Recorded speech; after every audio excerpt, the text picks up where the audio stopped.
டாஸ்மாக் ஊழல் வழக்குல அமலாக்கத்துறை பிடி இறுகிக்கிட்டு இருக்கிற நிலையில அதுல இருந்து தப்பிக்க மூல வழக்கையே இல்லாம செய்யற முயற்சியில திமுக இருக்கு. இது தெரிஞ்சுதான் லஞ்ச ஒழிப்புத்துறை தொடுத்த 41 வழக்குகளை முடிக்க நடவடிக்கை எடுத்துட்டு இருக்காங்க.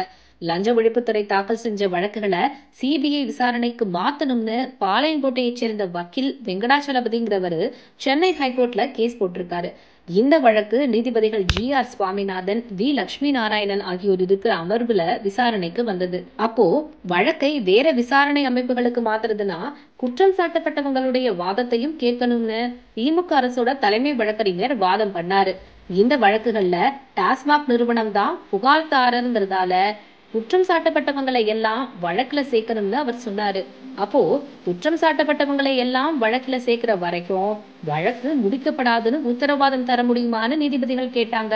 வழக்க முடிப்பது தொடர்பாக கீழமை நீதிமன்றங்கள் தான் முடிவு செய்யணும்னு சொன்னாரு அரசு வழக்கறிஞர்.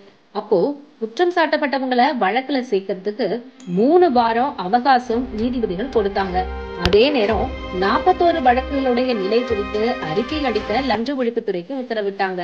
ஆக மொத்தத்துல இந்த வழக்க எவ்வளவு இழுத்தடிக்க முடியுமோ அவ்வளவு இழுத்தடிச்சு மொத்தமா ஊத்தி மூடுறதுக்கு என்னவெல்லாம் செய்யணுமோ அதை எல்லாம் திமுக அரசு செஞ்சுக்கிட்டு இருக்கு.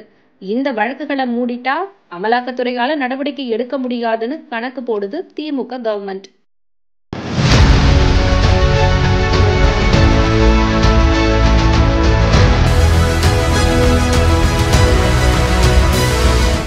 அரசியல்ல உண்மையா என்னதான் நடக்குது தெரிஞ்சுக்க நாளை நமதே சேனலை சப்ஸ்கிரைப் பண்ணுங்க.